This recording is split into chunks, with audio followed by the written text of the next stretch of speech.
What is up, YouTube? Spawn here. You saw the title video, so let's not waste no more time. So, I have a few reasons on why I think people one and done, right? One of them is guaranteed. Another one just based off whatever, yada yada. Okay, so the number one reason, absolutely, no doubt in my mind, the number one reason why people rage quit is due to the casual players, right? We have games like Mortal Kombat 1, Mortal Kombat 1, Tekken 8, and Street Fighter 6. These games appeal to the casual audience so that they can make a little bit more bank, right? Casual audience consists about 98% of players, rather or not if you play at a relatively high level, mid-level, or you just picked up a controller, right? The other 1 to 2% are going to always be the people that plays at a high level competitive, right? These are the pro players, right? They're all in every single fighting game. The pro player scene is always going to be very, very tiny. Very tiny. You guys saw the stats in Tekken. I think like Gotti was like the most common rank. It's starting to make its way up there a little bit, right? But Gotti was like mid, like it's like low mid ranks. Or like Shinryu, I think. No, yeah, it's Shinryu.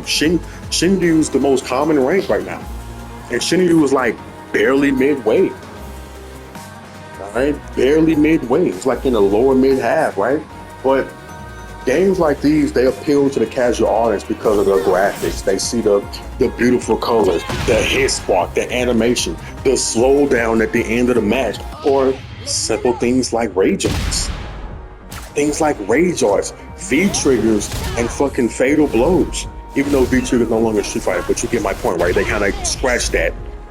Things that we call comeback mechanics, right? All these things appeal to a casual audience because obviously it takes them less effort to do. One button, it gives them a pretty big chunk of change just for them pressing one button. The smaller the effort, the better for the casual players. At least that's what the developers think. Things like this, right? Oh, I get to press one button over and over again, and it gives me a combo every single time. Casual players feed off of that shit. I don't gotta look at the moves. I can just press buttons. Oh my god, I did that, right?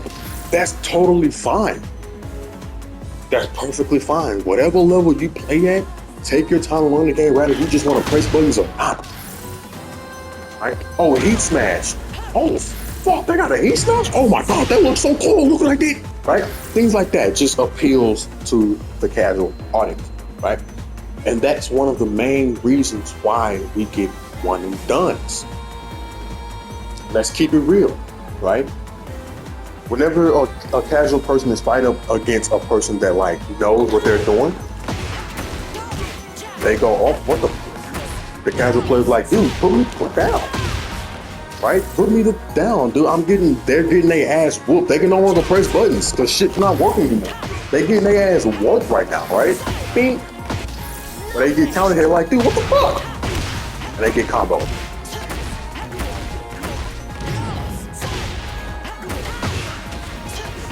Whatever, you get the point, right? And this would incline a casual player to, well, one and done. Either they lost or they barely won the match and they go, I'm gone, buddy. So you can kind of guess that most of the time, whenever you see somebody rage quit rage quit will always be a part of the game, right? Characters like players like Sonic Soul, who play the game at a very high level, he rage quits all the fucking time. He goes to tournaments, he plays in tournaments, he won tournaments, he went to Evo a few times, right? He rage quits all the time. Now that he's banned, but whatever, that's not the point. So whenever you play in ranked and you see somebody one and done, 90% of the time is probably a casual player, right?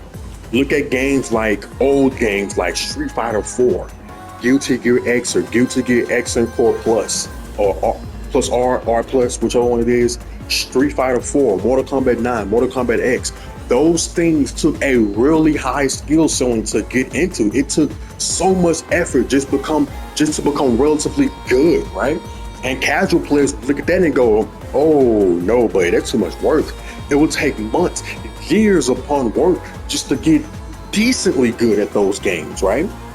That's the reason why we rarely seen one and dones in that game because everybody was trying to grind the fuck out of those games.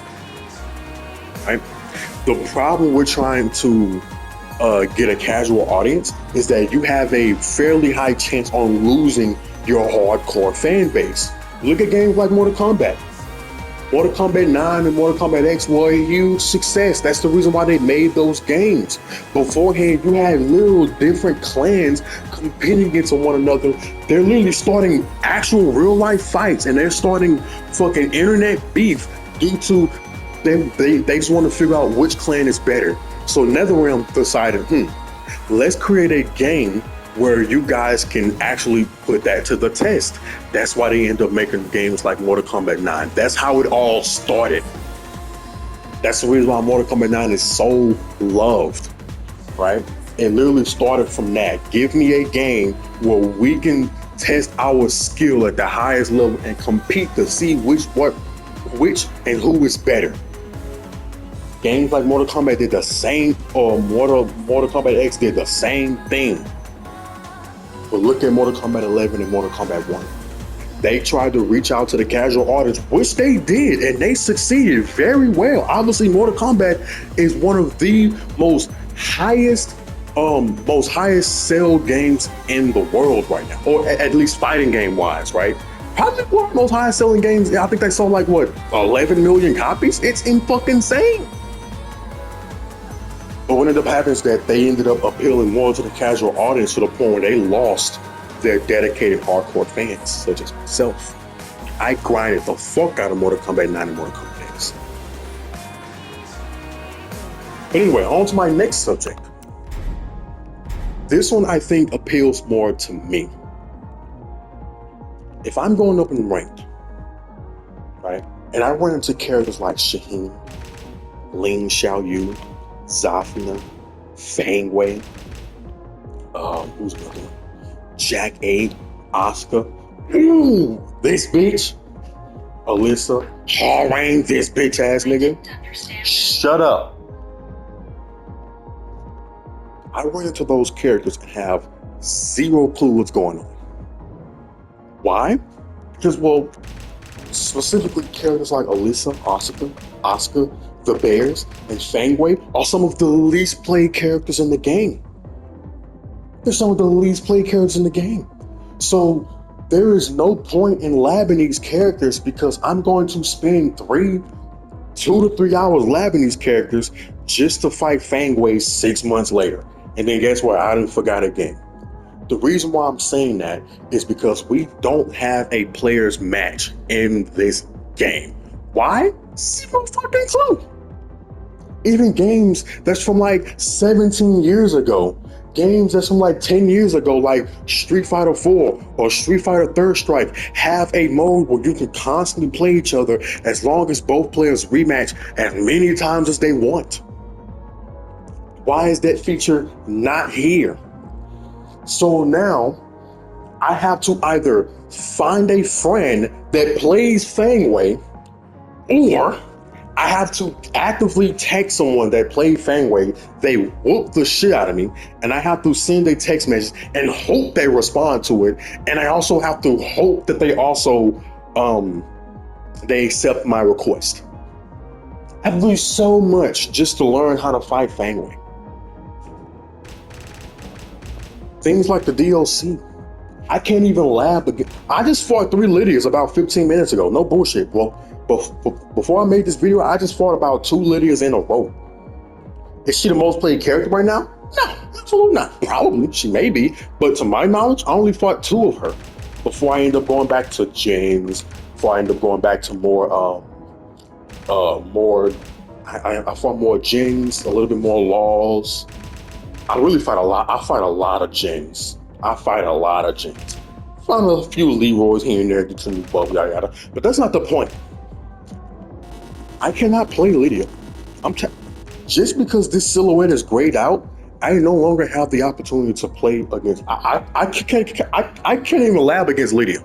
I can't lab against Lydia. So now Lydia does fucking, she hit me with a punch, went into stance, did another kick, low kick, knocked me down, did another stance. I'm like, bro, what the fuck is going on? So after she whooped my ass 3-0, I'm like, bro, this is too much for my brain to handle. I don't want to fight this again, bro. I don't want to fight this again. I try my best to rematch as many times as possible, dude. But sometimes, bro, my mental capacity be so fucking high. My mental stack be so high. I just quit I just fucking boot off the game. I won and done. They whoop my ass. I leave. I turn off the game and I watch some anime, dude. Literally.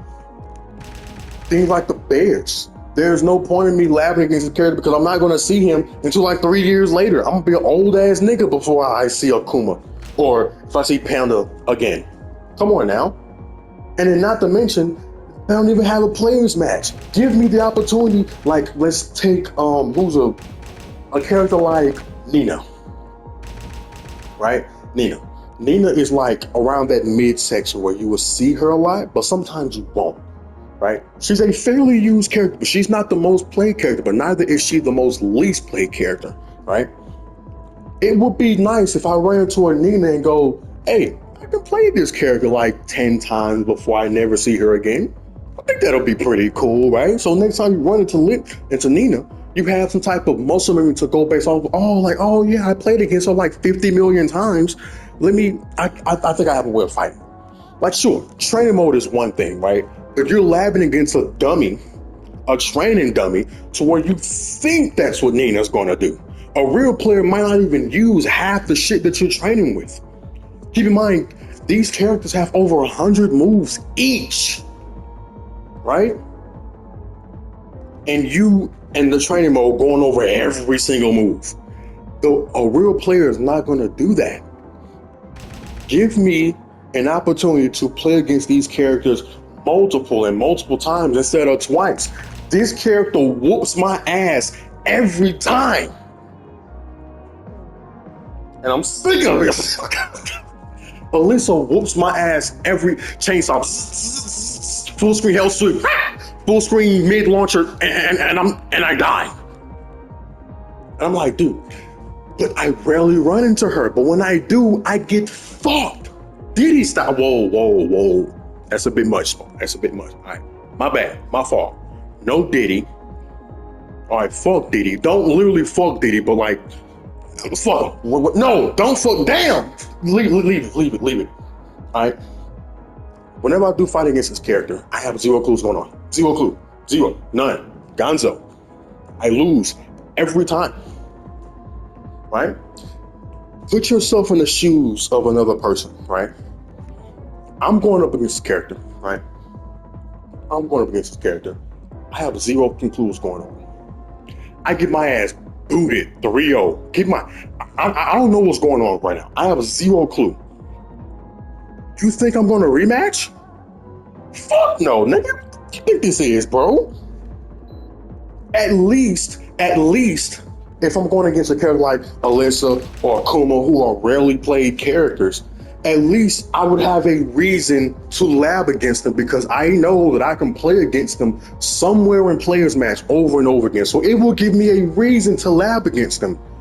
But since the fact I cannot rematch a person over and over again, and I'm only going to fight this person or this character once every purple pink moon, there is no point in me labbing this character. But when I do run into this character, I get fucked. So then I go back to the training room and I go, all right, let me see what I can find. And I never fight this character for another 6 months. Fuck that. I'm one and done. It would incline me to one and done. I'm leaving. Gone. Gonzo. Anyways, I hope you guys enjoyed it. You know what? Fuck it. I'm gone. Get out of my house.